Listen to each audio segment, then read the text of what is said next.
Hello student, মাধ্যমিক pass যোগ্যতায় আবার একটা সরকারি চাকরির ভ্যাকেন্সি বেরিয়ে গেছে। কতগুলো শূন্যপদ আছে?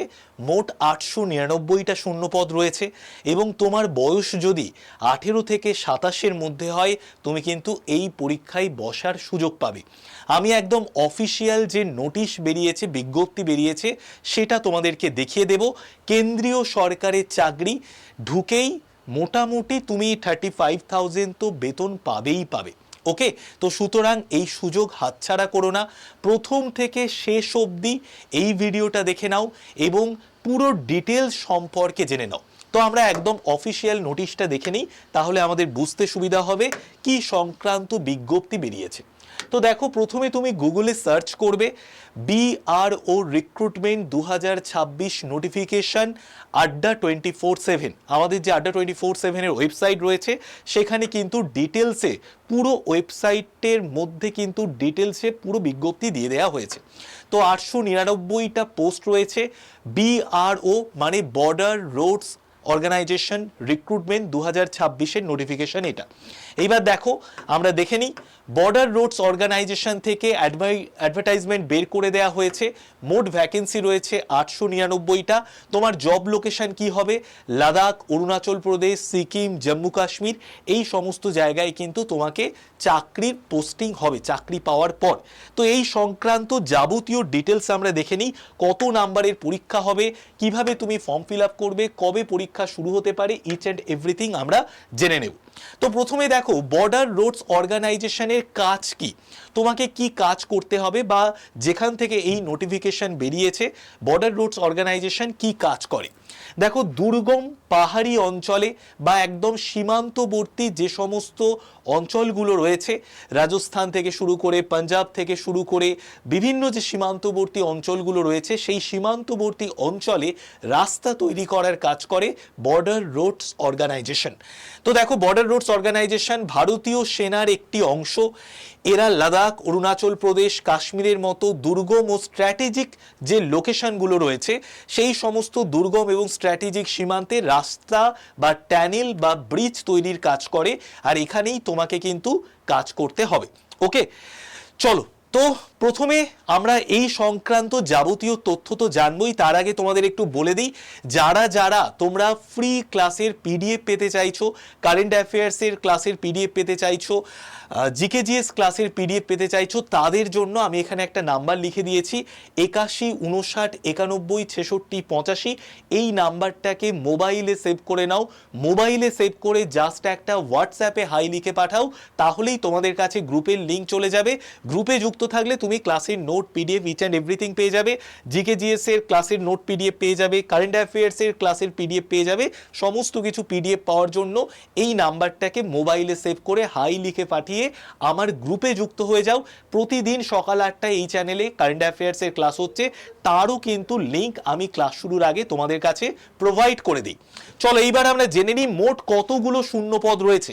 তো দেখো, স্টোর কিপার টেকনিক্যালে, এগুলো হচ্ছে আমাদের সব পোস্টের নাম বিআরওর। তো স্টোর কিপার টেকনিক্যালে শূন্যপদ রয়েছে 300টি। অপারেটর কমিউনিকেশনে শূন্যপদ রয়েছে 261টি। তারপরে দেখো, অপারেটর এক্সক্যাভেটিং মেশিনারিতে রয়েছে শূন্যপদ 207। ইলেকট্রিশিয়ানে শূন্যপদ রয়েছে 79। তারপরে দেখো, হিন্দি টাইপিস্টে রয়েছে 10। তো সব মিলিয়ে যদি তুমি দেখো 899টা শূন্যপদ কিন্তু রয়েছে, কিন্তু এই প্রত্যেকটা পোস্টের জন্য আলাদা আলাদা কোয়ালিফিকেশন দরকার পড়ে, তো সেগুলোও আমরা জেনে নেব।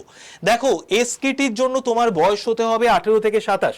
সমস্ত পোস্টের জন্য তোমার জেনারেলি বয়স হতে হবে 18 থেকে 27-এর মধ্যে। ওকে, এটা ইউআর এর ক্ষেত্রে আমি বলছি। যারা এসসি, এসটি, ওবিসি এই সমস্ত প্রার্থীরা রয়েছে তারা কিন্তু সরকারি নিয়ম অনুযায়ী এজ রিল্যাক্সেশন পাবে। ওকে, তো দেখো, এসকেটির যোগ্যতা দেখে নাও। যোগ্যতা হচ্ছে তোমাকে 12 পাস করতে হবে এবং তার সঙ্গে গাড়ি বা ইঞ্জিনিয়ারিং সংক্রান্ত তোমার জ্ঞান লাগবে, নলেজ লাগবে। নেক্সট দেখো, অপারেটর কম, তো এটাতে দেখো 10th পাস করতে হবে এবং তার সঙ্গে সঙ্গে আইটিআই লাগবে। ঠিক আছে, তারপরে দেখো, OEM এর জন্য 10 পাস করতে হবে, তার সঙ্গে সঙ্গে তোমার ড্রাইভিং লাইসেন্স লাগবে, হেভি মোটর ভেহিকেলের ড্রাইভিং লাইসেন্স লাগবে। তারপরে দেখো, ইলেকট্রিশিয়ানে তোমাকে 10 পাস করতে হবে এবং তার সঙ্গে সঙ্গে আইটিআই লাগবে। ওকে, আর নেক্সট দেখো 12 পাস করতে হবে, তার সঙ্গে সঙ্গে আইটিআই লাগবে। ওকে, চলো নেক্সট আমরা চলে আসি। নেক্সট হচ্ছে দেখো, যদি কেউ প্রাক্তন সেনাকর্মীর সন্তান হয় তাহলে সে 15% মার্কস এক্সট্রা পাবে। যদি কারো এনসিসির সি সার্টিফিকেট থাকে বা সিপিএল এর অভিজ্ঞতা থাকে তাহলে সে 10% মার্কস এক্সট্রা পাবে। যদি কারো এনসিসির বি সার্টিফিকেট থাকে তাহলে সে 5%, রাজ্য বা জাতীয় স্তরের যদি কেউ স্পোর্টসম্যান হয় সে 5% নাম্বার এক্সট্রা পাবে। যদি কেউ প্রাক্তন সেনাকর্মীর সন্তান হয় তাহলেও কিন্তু সে 3% নাম্বার এক্সট্রা পাবে। তো প্রথমে দেখো কি হয়, প্রথমে একটা পরীক্ষা হয়, লিখিত পরীক্ষা হয়, তারপরে কি হয়, তারপরে ফিজিক্যাল এফিসিয়েন্সি টেস্ট হবে, তারপর তোমার একটা ট্রেড বা প্র্যাকটিক্যাল টেস্ট হবে, তারপর মেডিকেল এক্সামিনেশন হবে, তারপরে কিন্তু ফাইনালি তুমি চাকরিটা পাবে। তো এই যে 100 নাম্বারের পরীক্ষা হবে, এই 100 নাম্বারের পরীক্ষা দেখো অবজেক্টিভ ওএমআর পরীক্ষা হবে, কিছু কিছু পোস্টের জন্য তোমার সাবজেক্টিভ প্রশ্ন হয়।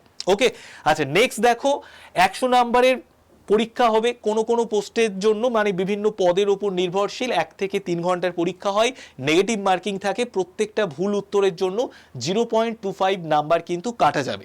ওকে, এইবার দেখো যারা আনরিজার্ভ, যারা ইডব্লিউএস, যারা ওবিসি, তাদের জন্য 50% মার্কস পেতেই হবে। ঠিক আছে, এটা বাধ্যতামূলক করা আছে। এসটি এসটির জন্য 40% মার্কস কিন্তু পেতেই হবে। এর থেকে অনেক বেশি কাট অফ ওঠে, তো এই মার্কসটা সবাই পাবেই, কারণ কোশ্চেনের লেভেল কিন্তু খুব যে কঠিন হয় তা কিন্তু নয়। ঠিক আছে, নেক্সট আমরা চলে আসি। দেখো এই যে 100 নাম্বারের পরীক্ষা হবে তার মধ্যে কি কি সাবজেক্ট থাকবে, পাটিগণিত থাকবে, রিজনিং থাকবে, তার সঙ্গে সঙ্গে জিকে জিএস এর যে সাবজেক্টগুলো আছে, ইতিহাস, ভূগোল, কারেন্ট অ্যাফেয়ার্স, বিভিন্ন ডিফেন্স সম্পর্কিত প্রশ্ন, পলিটি, ইকোনমির বেশ কিছু চ্যাপ্টার আমাদের পড়ে যেতে হবে, ফিজিক্স, কেমিস্ট্রি, বায়োলজি, সমস্ত জিকে জিএস এর জায়গা থেকে এই কোশ্চেন আসবে। রিজনিং থাকবে, অ্যানালিটিক্যাল স্কিল থাকবে, ম্যাথামেটিক্স থাকবে। নেক্সট আমরা চলে আসছি, দেখো বিভিন্ন পোস্টে বিভিন্ন টেকনিক্যাল বিষয় তোমাকে জানতে হবে। তুমি যদি অপারেটর কমে অ্যাপ্লাই করো তাহলে তোমাকে wireless theory, transmitter, receiver, power supply, এই সমস্ত টেকনিক্যাল নলেজগুলো তোমার থাকতে হবে। ইলেকট্রিশিয়ানে generator, electrical connection, earthing, battery charging, এই সম্পর্কিত নলেজগুলো সম্পর্কে তোমার নলেজ থাকতে হবে। এসকিটি, ভেহিক্যাল ইঞ্জিনিয়ারিং, যন্ত্রাংশ রক্ষণাবেক্ষণ, অ্যাকাউন্টিং, এই সমস্ত বিষয়ে তোমার কিন্তু নলেজ থাকতে হবে। নেক্সট এবার আমরা চলে আসি, দেখো এরপর ফিজিক্যাল এফিসিয়েন্সি টেস্ট হবে। তোমার লিখিত পরীক্ষা হয়ে যাওয়ার পর ফিজিক্যাল এফিসিয়েন্সি টেস্ট হবে, সেখানে তোমাকে কিন্তু 1 মাইল দৌড়তে হবে 10 মিনিটের মধ্যে। 1 মাইল মানে 1.6 কিমি। তো 1.6 কিমি তোমাকে কিন্তু দৌড়তে হবে 10 মিনিটের মধ্যে। যে কেউ এইটুকু করে নিতেই পারবে, দৌড়ে নিতে পারবে। প্রতিদিন যদি সকালে ঘড়ি ধরে কেউ অভ্যেস করে দৌড়ানোর, ইজিলি সে 10 মিনিটে 1.6 কিলোমিটার দৌড়ে নিতে পারবে। তো সম্পূর্ণ কোয়ালিফাইং রাউন্ড এটা। এখানে ফাইনাল মেরিট লিস্টে এর নাম্বার কোনো কিছু যোগ হয় না, কিন্তু নির্দিষ্ট সময়ের মধ্যে দৌড় শেষ করতে হবে, না হলে কিন্তু তোমাকে পুরোপুরি বাতিল করে দেয়া হবে। পাহাড়ি এলাকায় কাজের জন্য স্ট্যামিনা তোমার আছে নাকি, তোমার ফিটনেস আছে নাকি, সেটাকে প্রমাণ করার জন্য কিন্তু এই রকমের একটা দৌড়ানোর প্রতিযোগিতা হয়। সেখানে 10 মিনিটে 1 মাইল দৌড়তে হবে, 1.6 কিলোমিটার। নেক্সট দেখো ওইএম ড্রাইভারের জন্য ড্রাইভিং ট্র্যাকে গাড়ি চালানো, রিভার্স পার্কিং, ঢালু রাস্তায় গাড়ি কন্ট্রোল করা, এইগুলো সম্পর্কে তোমার কিন্তু নলেজ থাকতে হবে। ঠিক আছে, তো এই হাতের এই সমস্ত যে প্র্যাকটিক্যাল ওয়ার্ক এগুলোও কিন্তু দেখা হবে। ঠিক আছে, অপারেটরের ক্ষেত্রে জেনারেট অপারেট করা, minor travel shooting, wireless equipment চেনা, এইগুলোকে তোমাকে দেখা হবে, হাতে কলমে এইগুলো পরীক্ষা হবে। ইলেকট্রিশিয়ানে মেকানিকের ক্ষেত্রে ইঞ্জিন পার্টস চেনা, লুব্রিকেট, অয়েল শনাক্ত করা, ট্রান্সমিশন সিস্টেমকে বোঝা, এগুলোকে কিন্তু তোমার শনাক্তকরণ করতে হবে। ঠিক আছে, নেক্সট এবার দেখো আমরা বিগত বছরের যে ডাটা পাচ্ছি সেই ডাটা অনুযায়ী কিন্তু কাট অফ অনেক হাই থাকে। তো যারা আনরিজার্ভ তাদের মোটামুটি ধরে নাও 90%-এর ওপরে মার্কস পেতে হবে বা 85%-এর ওপরে মার্কস পেতে হবে। এইভাবেই পড়াশুনো করতে হবে, আর পরীক্ষার কোশ্চেন কিন্তু খুব একটা কঠিন হয় না। নেক্সট দেখো, নেক্সট যেটা আমি বলবো সেটা হচ্ছে দেখো মেডিকেল টেস্ট হবে। এবার এই মেডিকেল টেস্টটা কিন্তু ভেরি ইম্পর্টেন্ট। ঠিক আছে, তো দেখো দৃষ্টি শক্তি তোমার আই টেস্ট হবে। আই টেস্টে চশমা ছাড়া 6/12 অথবা ডান চোখে 6/6 এবং বাম চোখে 6/24 এরকম থাকতে হবে। কালার ব্লাইন্ডনেস যদি কারো থাকে সে কিন্তু বাতিল হয়ে যাবে। উচ্চতা বা ওজন, বিভিন্ন রকম অঞ্চল ভেদে উচ্চতা ওজনের তারতম্য থাকে, তো মোটামুটি ওজন 50 কেজি তো হতেই হবে। ওকে, আর 152 থেকে 162 সেমির মধ্যে তোমার উচ্চতা থাকতে হবে। আচ্ছা, ট্যাটু, শরীরের কোথাও যদি কোনো অশালীন বা বড় ট্যাটু থাকে তাহলে কিন্তু তোমাকে সরাসরি বাদ দিয়ে দেবে, ঠিক আছে? তো এটা একটা সেনাবাহিনীর অংশ, তার জন্য বেশ কিছু নিয়ম কানুনকে কিন্তু ফলো করতে হয়, ঠিক আছে? তো নেক্সট আমরা চলে আসছি, নেক্সট হচ্ছে দেখো, এই পরীক্ষা যদি তোমরা পাশ করতে চাও বা আমাদের এই ধরনের কেন্দ্রীয় সরকারের এক্সামগুলোকে ক্র্যাক করার জন্য তোমাকে কি স্টেপ নিতে হবে সেটা একটু তোমাদের বলে দিই।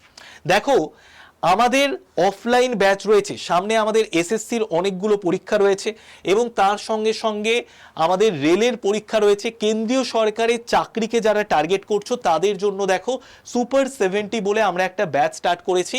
এই ব্যাচে তুমি ভর্তি হয়ে যাও। এই ব্যাচের ক্লাস কোথায় হচ্ছে? আমাদের মৌলালিতে ক্লাস হচ্ছে, ঠিক আছে? এই ব্যাচের ক্লাস কোথায় হচ্ছে? মৌলালিতে হচ্ছে, আড্ডা 24/7-এর 4th ফ্লোরে সুনিধি বিল্ডিংয়ে মৌলালিতে যে অফিস রয়েছে সেখানে ক্লাস হচ্ছে। এবং সুপার 70 4.0 অফলাইন ব্যাচে আমরা তোমাদের বই প্রোভাইড করি, আমরা তোমাদের অফলাইন ক্লাস দিই প্রায় 5 মাস থেকে 5.5 মাস পর্যন্ত, 2 বছরের একটা অনলাইন কোর্স ফ্রিতে দিই এবং তার সঙ্গে সঙ্গে একটা ব্যাগ, একটা ডায়েরি দেয়া হয়। সম্পূর্ণ এসি ক্লাসরুমে বসে তোমাদের ক্লাস করানো হয়, কন্টিনিউ মক টেস্ট নেওয়া হয় এবং পুরো সিলেবাস কমপ্লিট করানো হয়। তোমার একটা গুড কম্পিটিশন তৈরি হয় অন্যান্য পরীক্ষার্থীদের সঙ্গে পড়াশুনো করে। তো যারা এই সুপার 70 4.0 অফলাইন ব্যাচে ভর্তি হতে চাইছো তাদের জন্য আমরা একটা নাম্বার ঠিক করেছি, এই নাম্বারটাই তোমরা কল করে নাও। এই নাম্বারটা 9240023253, 9240023253। এই নাম্বারে কল করে নিলে যাবতীয় ডিটেলস ইনফরমেশন তুমি ব্যাচ সংক্রান্ত পেয়ে যাবে। তোমাকে যতটা ডিসকাউন্ট দেওয়া যায় সেই ডিসকাউন্টও দিয়ে দেবে। প্রায় 13,000 থেকে একটু বেশি টাকা লাগবে, 13,500 টাকার ওপরে তোমার এই ব্যাচের দাম রয়েছে। 9240023253 এই নাম্বারে কল করে তুমি ব্যাচ সংক্রান্ত ডিটেলস জেনে নাও। সবাই ভালো থেকো, ভালো করে পড়াশুনো করো। আর কারেন্ট অ্যাফেয়ার্সের জিকে জিএস এর পিডিএফ পাওয়ার জন্য এই নাম্বারটাকে সেভ করে নাও, 81 59 91 66 85 নাম্বারটাকে সেভ করে জাস্ট তুমি হাই লিখে পাঠিয়ে দাও, তাহলেই তোমার কাছে গ্রুপের লিঙ্ক চলে যাবে। ফার্স্ট গ্রুপে জয়েন থাকলে তুমি ক্লাসের নোট, ক্লাসের পিডিএফ, ইচ অ্যান্ড এভরিথিং পেয়ে যাবে। সবাই ভালো থেকো, টাটা, বাই বাই।